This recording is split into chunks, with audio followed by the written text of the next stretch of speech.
agenda, so I'd like to add some times for suggestions for other topics in future meetings at the end. But I wanted to introduce Meredith Wooten. She is the director of the fellowship office. What's your exact title? Well, it's not the fellowship office anymore. Right, I'm the director for the Center for Scholar Development, which houses the fellowship office. That's right. That's right. So we work very closely with Meredith in coordinating basically good communication between the Grad College and her office about funding opportunities for grad students with master's and PhD. So Meredith's going to just give a brief overview about what her office is and feedback. Okay. So here's Meredith. Hi, everybody. I think I know many people in the room, and which means you know me. One of the reasons that I'm here today is I was talking to the graduate college the other day about our numbers this year. We actually had a really great year last year. The number of recipients was up. The number of countries they went to was down, but the number of people receiving nationally competitive scholarships and fellowships was up overall. This year, though, we've noticed a decline in the number of graduate students coming in. And I don't know what's going on with that. I know I was joking earlier with Bonnie. I know for our undergrads that they're panicked about their loans and they're telling us that. They just want to get a job. They're freaked out. For the graduate students, what we've started to hear more and more of is that their PI is funded. They don't really understand why they should have to apply for fellowships. They don't know where to start. Or we're just kind of not seeing them at all. So I wanted to just come remind you that we're here. The fellowships office works with students across the university who are applying for external fellowships, scholarships, grants, with a couple small exceptions, but we know those and we can reroute them as needed. And that sort of, if they're applying for an award that we work with really closely, something like Fulbright or Boren, where there's a campus process, we will work with them very, very intensely. If they're applying for an award that we know something about, we will help them to the extent that we can, and we keep a pretty good database of sample essays, application materials, and also faculty who have experience with awards. So if a student comes to me and wants to apply for Spencer Foundation, I don't know that much about it, but I can put them in touch with the faculty on campus who do, right? So beyond that, we passed around, thank you, Bonnie, a couple handouts that we have. One is actually geared towards students. It's the Where Do I Start? We have that electronically. If that's something you want to share with your students, let me know. I'm happy to send you a copy of it. The other is actually a resource that we put together for advisors, faculty, and staff. So the front gives you an overview of what we do, the services that we provide, the resources that are available on our website, and some of the key awards that we work with. I take a moment now to say if there are awards that you think really should be prioritized by our office that aren't right now, that are really important for your field or really important for graduate students generally, let us know. We're happy to add that to our priority list and try to gain more experience with that award. The reverse side are ways that we hope that you can help us. So that's things like letting us know about great students. And great students doesn't just mean your sort of 4.0 top student. It could be a student who, is just really interesting or is really engaged and might not think of themselves as being competitive, or might be so in the weeds, and that's often the case with these students. They're so focused on their research that they're not doing the things that they need to be doing for their professional development. Right? So if you know of one of those students, you can let us know. We'll reach out to them and say, your advisor, your faculty member said you were really great. We'd love to talk to you about some opportunities that might be available for you. We also have some guidelines for letter writers on our website. We don't want to tell anybody how to do their jobs, but we are happy if you ever want us to take a look at your letters to give you some feedback so that we can make sure that we're putting in materials that are as strong as possible for our students. Any questions? Yes. Can we get electronic copies? Of course. Thanks. Appreciate it. Anything else? All right. Well, just like I said, I'm a little concerned that our numbers are down. I'm hoping that's just that it's been, I don't know, a crazy term or something. But if you do have any questions, or if you or sort of aren't sure why your students should be applying for fellowships, why this makes sense for them, I'm happy to talk to you about that as well. All right, thanks. Mhm. Thanks, Meredith. And then another fellowship program that we wanted to make everyone aware of is the Coulter program. So we've invited Amy Campbell. Do you have any slides up here? Are they loaded on here? Just go to the next slide. Just go to the next slide. Awesome. Okay, great. Good, it's actually afternoon. So good afternoon. Happy Halloween to everybody. I don't know how many of you know about the Coulter program that's housed here at Drexel University. There are 15 schools across the country that have this program. And this is the mission. It's to save, extend, and improve patient lives from suffering. So basically, we do a lot of funding in the medical device, diagnostics, and therapeutic space. It's been at Drexel since 2007, where we received the initial $10 million and then was matched with an additional $10 million. So we basically have almost $1 million a year to grant in research. And last year, we formed what was called the Coulter Fellows.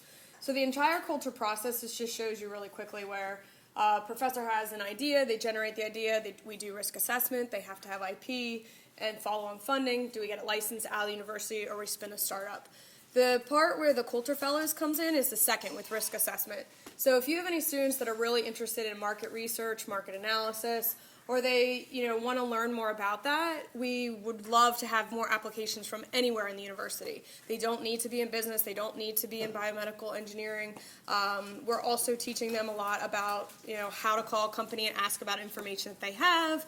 If we have a competing product, how to do research searches using a lot of the library functions, which has been really nice because we have access to a lot of databases that students here just don't realize that we have. So last year we had, I think just case studies, these are some of the things that the students were working on. So Naval Games was a project out of COMAD with nursing and health professions. The prostate cancer therapeutic was down out of DUCOM with all the med school. And then the portable adaptable strength testing is right now coming out with a joint partnership with a couple of faculty in biomedical engineering as well as in the physical therapy department.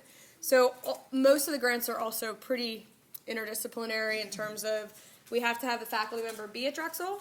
They need to have a clinical partner. That does not need to be at Drexel. And the additional part is it has to have some licensing or IP around their product. How you guys can get involved, this was the first, if you want to call it, graduating class of Coulter Fellows. David was a PhD in biomedical engineering. Ariana was her first year in material science and engineering. And then Samantha on the right was a full-time MBA student.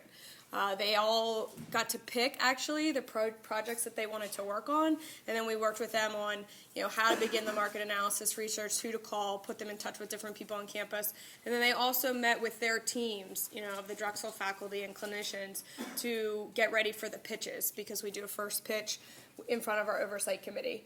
The application is actually pretty easy. We asked them to write a personal essay about themselves, why they're interested in this, what would be of benefit for them moving forward.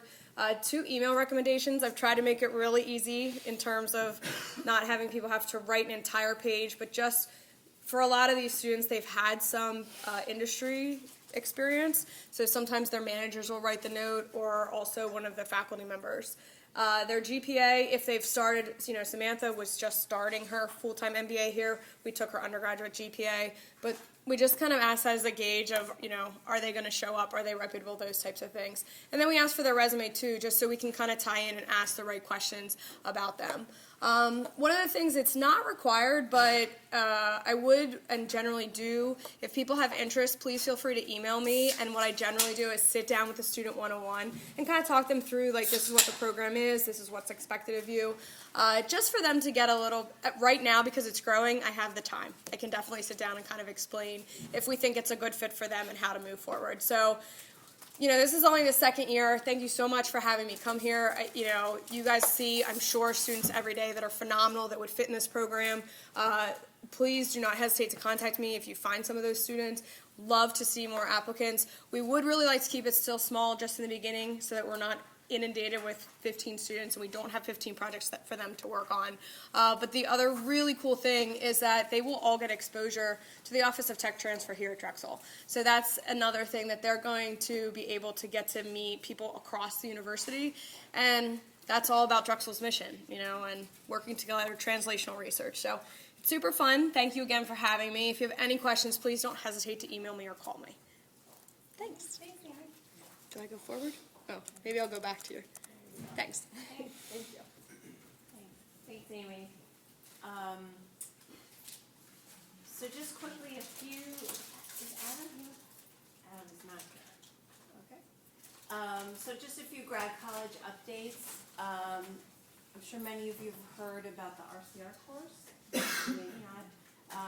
This course has been developed by John Rossi over in the School of Public Health. It's a responsible conduct of research course, and NIH-funded students are required to have formal training in responsible conduct of research. So we are working with John Rossi to have the course for our, how many students do we have, Taz, that we're going to enroll in? About 900? 60, but over a few terms? Well, if they're NIH funded, right. So we have about 60 students that are NIH funded, and we're going to start it up in the winter term, and then it'll officially be in the catalog for the fall term under a new course, but we're using T580. So I know many department heads, faculty members have already heard about it and been in contact with John Rossi about how the course is running and the schedule and all things like that, so you may hear about it. And then I'm going to turn it over to James in a sec, just to update about how our fall open houses are going and our partnership with Grad admissions and the Teflon event. So she timed that with Sorry. potato Put it in your chips, mouth. like Sorry. a mouthful of potato chips. So hopefully I'll stand back and not spit potato chip parts on anybody. So hey guys, it's nice to see everyone. Couple of things. Just to circle back really quickly on the RCR course. That's actually going to be for all PhD students, all entering PhD students. There are a few departments, for example, in medicine, where they have an existing RCR course that's going to continue for the time being, with the eventual goal of transitioning that into this university-wide course as well. This is, the NIH requires that, as Natalie said, that students who are funded by NIH take an RCR course, and they specify that it must be 8 hours minimum of face-to-face. So we can't just do the city training or one of those online trainings to substitute for it. So there's been a committee that John in Public Health has worked with to make sure that the course covers the basics, but it's not too discipline specific. So it's not, so for example, there's a very small little introduction to animal research, for example, because the idea is even if you're a human subjects researcher, it's good to know what IACUC is. And it's good to know just a little bit about what's involved in animal research, but just like, 20 minutes, just a little taste. And likewise, if you're an animal basic science researcher, to know what the IRB is, and what human subjects research is, and what goes into that, it's good to have that just sort of foundational knowledge. This course is not meant to replace any research course or ethics course that might already exist in your department. As part of this rollout process, John's already reached out to everyone, and so if there is a particular program that wants to be exempt from this because they think they already are covering the material, then that's fine. But we have to look carefully to make sure that they really are, right? So you can't just say we have a research course and so we're out of this. We have to actually make sure that the content is covered, and then that it really makes sense. Are you sure you want to do that? So for example, there are departments that have an ethics course, an ethics sort of research course that exists, but they're actually happy to have their students do this course, and then they will use their course to sort of build on it in a more discipline-specific way. The idea is it'll be 7 hours. I said the requirement is 8, so it'll be 7 hours of classroom time, and then the 8th hour will be a meeting, a one-on-one meeting with the student and their advisor to talk about how all this plays out in their specific lab, because so much of this is very lab-specific. And so, and then the advisor will somehow sign off that they had that meeting. So that's the 8th hour. We're starting with incoming PhD students. The hope was to roll it out this fall, didn't happen because it wasn't ready yet, there were still a number of things going on. So the hope now is to roll it out winter term, and then by doing it with each incoming class of PhD students, we'll eventually have all the PhD students covered. And then we can start thinking about if there's select master's students or even undergrads who might be funded that need to do it as well. So just a little bit more information about the RCR course. Open houses. I don't know how many of you are involved in the graduate open houses that we've done so far, but I see several people nodding. So those of you that have been involved, thank you very, very much. We really appreciate it. So just to refresh really quickly, we're doing 5 thematic open houses. And so these are all around the theme. Rather than having college-specific open houses, which some colleges are still doing, and that's wonderful, keep doing it. This isn't meant to replace those. But this is just a new initiative where we combine, we organize around themes. And so, whether it's science and engineering, or, humanities and social sciences, business, we have these themes. And we've had 4 of the 5. They're either on the weekends or the evenings, depending upon what the programs tell us. There can be overlaps. You can have a given program that's represented at more than one open house. Just to give you an example, public health, for example, could be viewed as, one of the medical professions. So they attended the medical open house, but also could be viewed as a social science, so they attended social science as well. So there's a number of units that have cross-pollinated like that. They seem to have been successful if simply measured by the number of people who have come and the interest generated. So especially, for example, the science and engineering one, we had a lot of people. The social sciences and humanities last week, a little bit smaller, but that's to be expected. And some of the students were, I had conversations with many of the students. They came from as far away as, upstate New York and New England and Maryland and whatnot. So, there were some beyond even just the immediate region, and there seemed to be some enthusiasm. So we're going to be tracking very carefully those students who attended the open houses and looking at the applications, how many of them actually applied, and then what was the yield on those students, so we can gauge, how successful they were, and then decide. And then we'll also be reaching out to get feedback from all of the programs about, your impressions or everybody's impressions of how they worked, and should we continue this next year, or should we go back to, having maybe just a couple of big all-in open houses. That we did this, just to refresh your memory, because one of the feedback we got last year when we did one all-in open house is that it was too big to do more program-specific programming. And so we thought the thematic approach might work. But we'll see. We'll see what the data show in terms of the yield, and then what the feedback we get from the community, and decide if this is the route to go next year with whatever tweaks, or do we try something else. But as I said, it's not meant, I keep saying this, and I want to just make sure everybody hears, it's not meant to replace college or program-specific events that you're already hosting, and anything we can do to help support those, obviously we will. Let me pause there really quickly to see if anybody has any feedback or questions, concerns about those events. Speak now or forever hold your peace. Silence means you think it's a great idea and you love it, and we're just brilliant.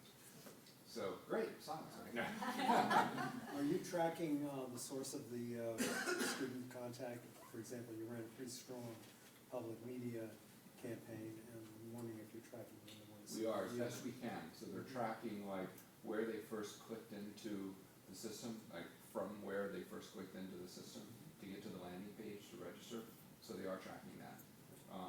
As best we can. And then we're following up on every applicant, not only who showed, but even those who didn't show. Wait 48 hours, contact them, so we're following up on that as well. So it's possible that we might even yield people who, came in, heard one of the advertisements, but wasn't actually able to make it to the open house.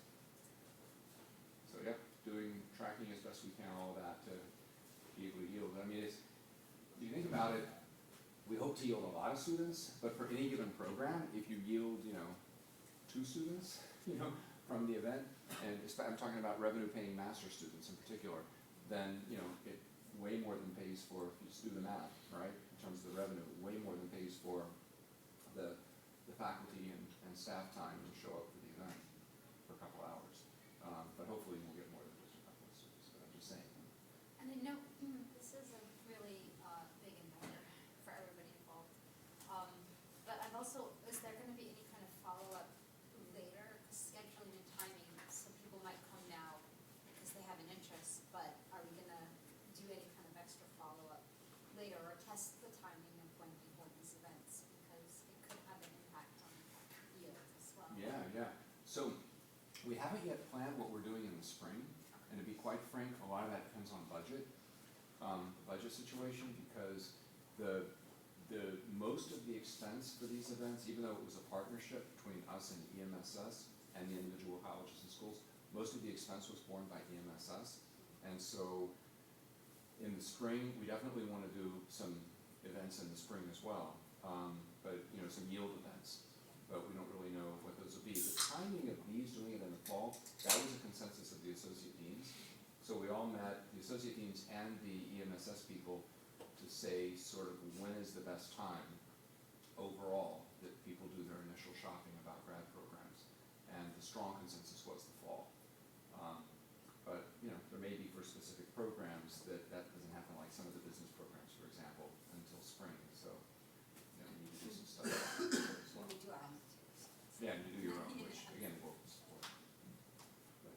And they've been nice events, really nice events, so we appreciate everybody participating. Which actually kind of brings us, I'll skip down real quickly to these things because they relate to it in terms of recruitment. I don't know if you guys have all seen the video. If you haven't, I didn't cue it up, but all you have to do is go to the Grad College website, and we have it there on the website. But this was a video featuring our provost, Brian Blake. Very nicely done, and it sort of gives a feel for graduate studies at Drexel. It's not quite as rah-rah as the undergraduate videos, like, hey, come party with us, It's a little more serious, a little more subdued, but I think it's a really nice taste for some of the themes that underlie graduate studies at Drexel in general. So if you haven't seen it, please look at the video. If you want to use it, there's now, I think the one on our website is the 1 minute cut, or the 2 minute cut. It's over a minute. So it's like a 90-second cut or something. We now have 60-second cuts, 30-second cuts, and a 15-second cut of that video. And so if you want to use any of those, let Bonnie know, and she can hook you up. And it's a really nice way to introduce, like if you're having your own event, program or college-specific event, it's a really nice way to introduce it, because it just kind of gives a holistic view of graduate studies. And you have in front of you this brochure. This is the first view book for graduate studies at Drexel in general that really has ever existed. And we have more copies of this, so again, if you're hosting an event or something and you need copies, just let us know, we can get them to you. And this features students and programs from across the university, including the College of Medicine, so to just highlight the diversity of graduate studies at Drexel. And I think it's a nice piece, so please take a look at it if you haven't already. Let's see, skipping around here, the Tech Lim event. Did everybody in here know who Tech Lim is? Did they know Tech? So Tech was the inaugural director of the Office of Graduate Studies, which was the precursor office to the Graduate College, and just a great guy, professor of physics, and he started that office 10 years ago, 11 years ago now, and he spent 10 years in that position, and really took it from nothing. We had no central support for graduate students at all, to providing a nice set of services and support for graduate studies, and really setting the stage for the development of the graduate college. So one of Tech's initiatives was to begin a program that would help fund graduate student travel. So if a student's presenting at a conference, to get a small grant to help offset the cost so that they could travel to the conference to present their work. And it's a really successful program simply by looking at the number of applicants, the applications we get relative to our budget for it. We don't have nearly enough budget. So in the short term, we partnered with the GSA, the Graduate Student Organization, and they've been great about giving us some of their, not giving us, sharing some of their budget to also fund this, instead of just having pizza parties and making it all social, also spending some of their money on professional development, and this is one of those important professional development initiatives. So we're working together for these grants, but we still, even with that combined pot, there's not enough money here to go around. for all the students who are interested. And the amount of money we give them, by the way, to go to college, it's really pathetic. It's just a small amount. But for a graduate student, that small amount of money can really make the difference in their ability to go or not. So what we're doing is we're hosting an event to honor Tech and to celebrate his 10 years in that position. And also, it's a fundraising event. And so quite frankly, we're looking to raise money for this travel fund. And what we want to do is use some of it immediately, but we want to then begin to build an endowment so that we can have an endowed fund that will, kick off a certain amount of money every year in perpetuity to fund these grad students for their travel. So we're going to be reaching out. I've already started reaching out to trustees, inviting them and whatnot, but we put out, a university-wide announcement to the faculty inviting them to this event. And I'd like to invite all of you to this event as well. You don't have to give any money. I understand that many of you, like me, are not loaded with, wads of cash. So don't feel like you want to get $10, that's great, but you don't have to. You can still come and enjoy the drinks and hors d'oeuvres and celebrate Tech. But please spread the word, if you will, around your departments that there's this really nice event, and we're trying to spread the word and let people come. We will have students there who've been the recipients of these awards, alums who we've reached out to that will be coming. Probably going to be at least a couple of trustees.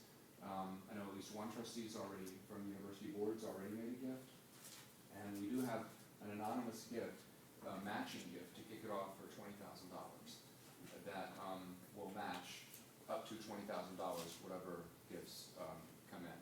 And I know I will be making a gift personally, and many of my staff, if not all, will be making gifts as well. And so, but again, don't feel like you have to make a gift. If you could just come in, that would be great. So it's going to be a nice event. It's going to be in the Grad Student Lounge in the basement of Maine. So please come and join us. Let's see. I think that the coffee hour is Jason here. Jason's not here. So I can do this really quickly. We're having these professional development seminars. So our provost fellow this year from the School of Education, Jason Sullivan, he's been working on professional development initiatives in particular. And so if you recall, we did a survey of the graduate students, faculty, and staff, and looking at the kinds of professional development opportunities that were important and that maybe we weren't paying enough attention to. And so based on the results of that survey, which we did last winter, we're now rolling out these coffee hours. This is to complement the Books and Bagel program. Books and Bagel program, which is misnamed because, as I learned, going there expecting bagels, they actually have full lunch buffet. So it's not just bagels. And this is a chance for the graduate students to present their research. And so we're tweaking a little bit the format of Books and Bagels. And I'll let Taz or Natalie tell you a little bit about that. But then in addition, there's also these professional development seminars. So these typically will involve, sometimes they're going to be people from the outside coming in.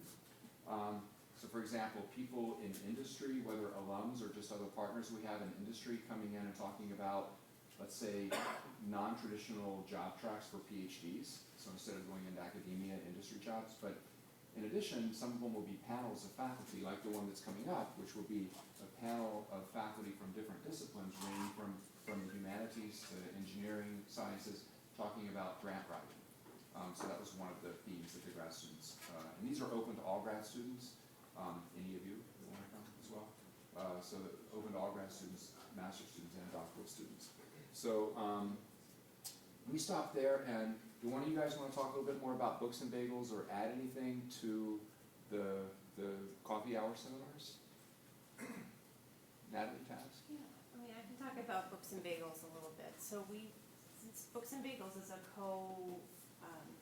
co-sponsored event with the GSA, we were looking at sort of refreshing the program itself, because we would find that students would come, grab their lunch, and either leave, which is nice. We love to see them, but we'd love them to stay and actually hear the content of what their colleagues and peers are doing.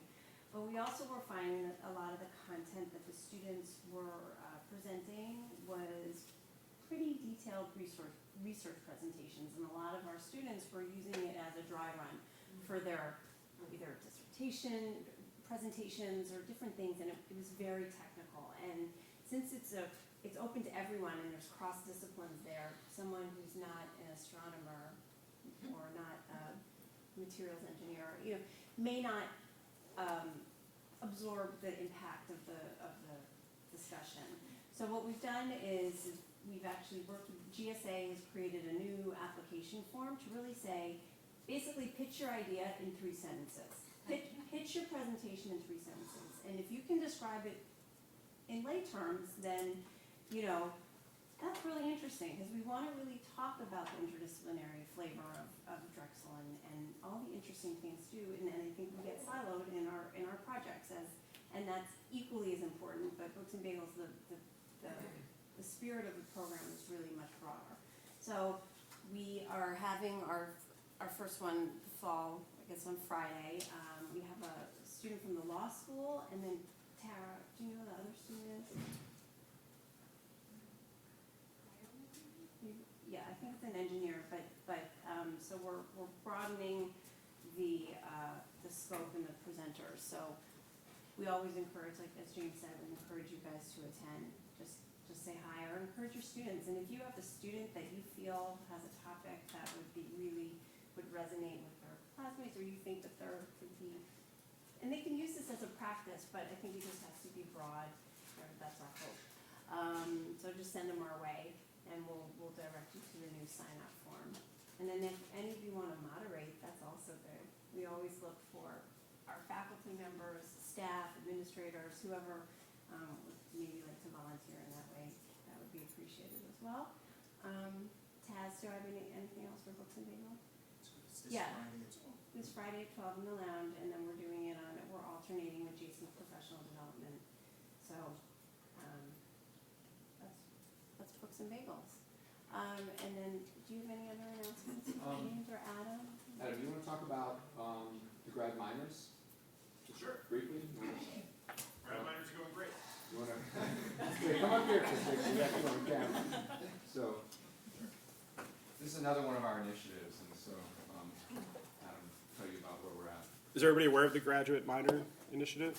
Yes. Maybe not everybody's nodding. All right. So the 30-second overview is that because of financial aid reasons, it's very difficult for students to be enrolled in a regular degree program plus also pursue a certificate, because certificates can be for non-matriculated students. However, the way around that at the undergraduate level is to create minors that aren't certificates. So we've taken that same concept and applied it to graduate programs. So now the idea is you can put together a graduate minor. It's gone through SCAA. It's been approved that we have our first few getting on the books. Students absolutely love it. We're getting emails constantly. We're getting requests for new types of minors. They're relatively easy for students to put together with their degree program, and you can overlap, if it makes sense with your program, a couple of the courses as well. If anybody's interested, any department is interested in putting them on the books, we're more than happy to work with you and help figure out how to do it. It's a much lower barrier of entry for the students than another MS degree as well. But our initial feedback has been that the students are very excited to have this opportunity. So we're here. We absolutely will help you. And I don't know, is that what you wanted me to say? Yeah. Yeah. It's good when you have an initiative that students like. That's always good. Right? Oh, which leads me to Grad Co-op is going very well also. Yeah. It's coming along. Yeah. Yeah. 67 students in October. Yes, we have 67. Yeah. We have 67 students who are now in graduate co-op, and this is just our pilot year. I think it was it 60% of the students who it was offered to decided to do it in our first year as we rolled it out, which is huge. Next year, we're going to add additional departments. It'll be a couple of years before we can staff up with SCDC to roll it out across the entire university. Everybody wants it, but it's coming, and it seems to be extremely well received by students. We've actually had some students who said they decided to come here because they heard about it last spring when we started it just being a pilot concept. So it definitely is a useful recruiting tool as well. Has every student who signed up for the co-op received a position?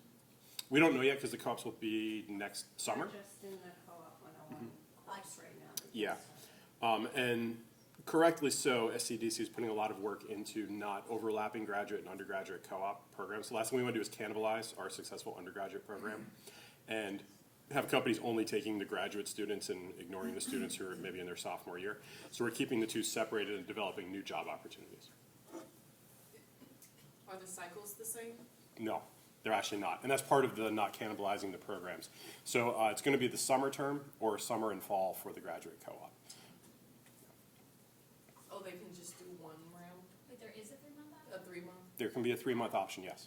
3 or 6, depending on your program. Hopefully, yeah. So that's, Because that's really, the standard, that's well, the standard right now that SEDC is working on is the 6-month, right? So it's summer, fall.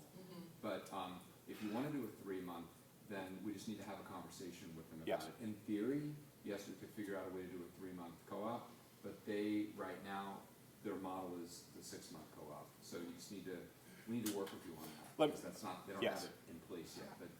For our first phase, the first time we're doing it, we kept it to 6 months. So unless you're in one of those programs that's running next summer for the first phase, that is capped at 6 months, just because we had to keep it at something we knew what we were doing the first time around, right? But there's no reason it has to stay at 6 months going forward as we bring new programs online. And the other thing is, just again, just to reiterate this goes without saying, but the co-op opportunities is not intended to replace any internships, clinical Right. practicum, anything else that you might all be doing. It's not an effort to sort of consolidate everything under the rubric of graduate co-op. If you have an internship program or something like that, a practicum that's already working, then that's fine, you can do that. If, however, you want the support of SEDC in terms of, because they are now hiring additional people for their job development team, and so there's a lot of, infrastructure going into it. So if you want all of that support under the rubric of graduate co-op, then, make sure you let us know so that you're on the list going forward to roll your programs out. Graduate minor question, how do we get the process started? Do I just come to you or? Yeah, I mean, if you already know what your degree wants, you can put it through CourseLeaf. But if you want some assistance in putting it together, you can come to our office, Natalie or me, if we're Definitely working on let them know, because so SEDC, they only have so many resources, and they've had a lot of programs interested, so they're sort of sequencing it out. So, okay, for the fall of 17, for the fall of 18, so what are the priorities, what are the programs, that sort of thing. So, you definitely want to let us know, so we can make sure that they know that you're interested and that they can prioritize it. And part of it, quite frankly, part of what's going to factor into their priority list is how easy is it going to be to do the job development. And some fields are inherently easier than others. If you've got a field that's not so easy always to do that, then if you can make the argument that the faculty and staff will help share their contacts and that sort of thing, then it makes it easier. You know what I mean? As opposed to saying, okay, I want to co-op in philosophy, and here, SEDC, go find all the jobs for the philosophers, right? Makes it a little harder than if you say, hey, the faculty are willing to help figure out, set up contacts and that sort of thing. Thank you. Are there any topics, new business, things you guys want to discuss? Yes, sir. Fest? Yes. That announcement today? Sure. Would you like me to do that, or would you like to? Be my guest. All right. Hi, guys. My name is Dan Miranda. I'm the director of the biology program. And not biology, but I'm also a co-PI on an NSF grant called Profess. It's through the National Science Foundation's NRT program, which is a National Research Traineeship program. And Drexel was able to get an individual one. And Adam is the PI. We also have Jason Silverman, we have Jen Stanford, and myself. P.L. Dandekar is involved, Dave Goldberg. We span 5 different colleges with it. Right. And the idea is pedagogical training for STEM graduate students. And there's a significant kind of disconnect between when STEM students come in for their graduate education, they're very well trained in terms of how to become research scientists or STEM scientists. And yet, after they do a postdoc, a majority of them go into academia where they're expected to actually teach classes and teach students. And in some cases, that's the first time they've ever set foot in a classroom, and that's a problem. And so what this program's trying to do is actually give STEM students some pedagogical training in terms of classroom preparation and in terms of mentorship. And there are 3 flavors. One is getting a master's degree in this sort of pedagogical training. We understand that is, what's the right word? Very enthusiastic approach. Yes. Very high. But there is also then a minor.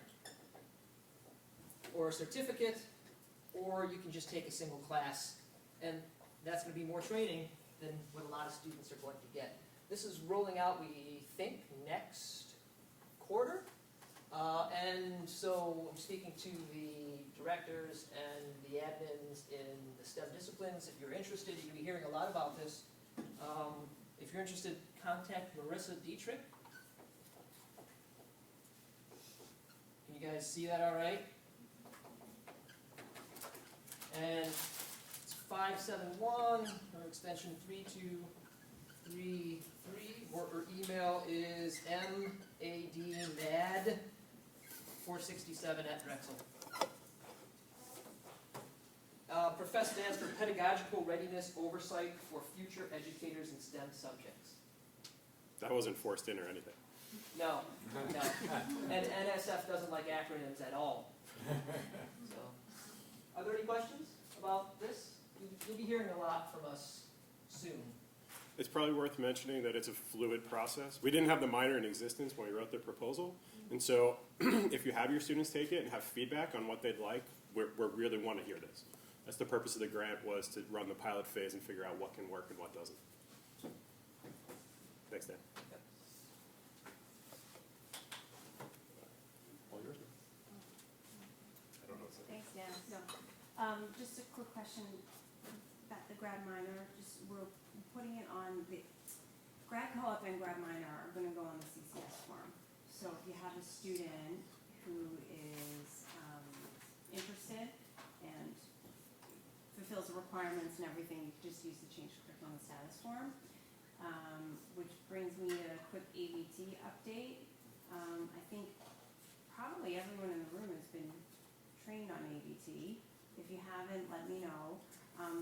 There's about 40 grad advisors who have not been trained. Many of them are at the faculty level who may not need the same access as for advising notes. So I'm working with AIS on that final push, but if anyone needs to get in touch with Sean Brown, AIS, I can certainly. Okay. Could ABT be extended out to, say, career service advisors as well? As far as what? In our department, Yeah. our youth career service team as well. Right. They could access the same records as we do. We could communicate at least on that level as to have our students been to the So career there are, services, when have they gone? Well, we're actually also changing our curriculum, so we're gonna have a co-curricular portion Right, that makes attached sense. to our MBA curriculum as well. So there are gonna be certain level of requirements and assessments and things like that where the in-class kind of component is gonna be supplemented with the co-curricular that career services would be managing for those students. yeah, I mean, I think it all has to do with working with AIS. I mean, right now there's, the referral function of, but, I don't know, Steve, do you have a thought? SEDC has been moved into ABT, so Oh, okay. at undergraduate level, their notes are right alongside of, we're using the same system. So we So just- the baseline, at least if you're asking me, the baseline that you need to know is if you have access to the FERPA data in Banner, meaning like the OUR, if OUR is granting access to the FERPA data, like those banner screens, then yeah, if you're a career advisor and you have access to it at that level, then yeah, we can get ABT from my perspective. I think that's, OUR is the gatekeeper on FERPA, so if they say you have access to these other systems, then there's no reason why you can't have ABT. What's our best way to go about testing? I think direct to, Sean? not to AIS_student at drexel.edu and we can work with Sean. Sean Brown and Yeah. Chanel He's will been great. probably chime back to see if there's customization for the logo in that way. I think it's it. Task, do you have any, Tara, Bonnie? Okay. You'll see also on our website, the Grad College just had a mini retreat of our own. We finally had a minute after a year and a half to spend a few hours together and actually talk about, I know some people, it's really boring, but talk about our policies, our real sort of bread and butter things that the Grad College adheres to. So we sat, I think it was last week or 2 weeks ago, we sat for a few hours and we actually pulled all of our policies apart and realized, because we had a published manual a few years ago, we have what's on the website, there was some conflicting information, so Bonnie has rebuilt what our policies and guidelines look like on our website. So stay tuned in the next few weeks, it should be tweaked, everything's accurate, and of course, we always are under the Office of the Provost policies, so anything that's updated there is usually updated on our website as well, but it looks different, we think it's a little bit more concise, and things that were just either not relevant, maybe outdated, or need modification, we all agreed to either remove it or work on it, and you'll see the updated version. Really, it's not official policies, but more process and things that we adhere to, because official policies need to go through cabinet, and that's a different kind of process. But I think it looks better. I think it will be easier for you to refer to. And that's it. Any other questions, or maybe some feedback for future meetings that you can think of off the top of your head? Academic standing, drop. I mean, these are things that keep coming up. That, no, here? I don't know. You're just at 12 o'clock, Kamita, okay? So, I'm on the bow. Yeah, I'm just looking at the bow. We can come with a list if you want. You know, we already have a We did talk about that at our retreat, about academic standing. It was heated in our retreat as well. Okay. Okay, we are forgetting about that. Yeah. Will there be any policies on double dipping that would be on the website that we can refer to, something in writing? Because I know the school band has a lot of issues with double dipping, with certificates and Double dipping as far certifications. as, like, Double dipping of credits, as Credits? far as like the specific policies, like for our teacher certification programs going into master's programs, and there's just a lot of like gray area. So we were just wondering if there's gonna be any type of formal policy that would be upcoming. It is But that was it's the on the library. website. Is it on the website? Yeah, it's been negotiated with SCA. So. Oh, okay. That's for the minor as well? Yeah. And that policy's up there. Okay, So great. do this, take a look at the policy, if Yeah. it's still not clear, if Okay. there's anything that's still ambiguous about it, can you let us know so we can try to clarify for Yeah. you? and there's also sometimes we find, especially, not to point fingers to school ed, but there's sometimes that faculty members will agree to students sort of move in from a certificate to a master's program, and there's no sort of formal thing that I think that as long as you flag it and send it to us, we can evaluate it as well, because I have to look at the policy, see if it will answer that exact question, but it's helpful to bring us into the loop if you do have that problem. Something I'm not sure the policy addresses everything, so Right. see if it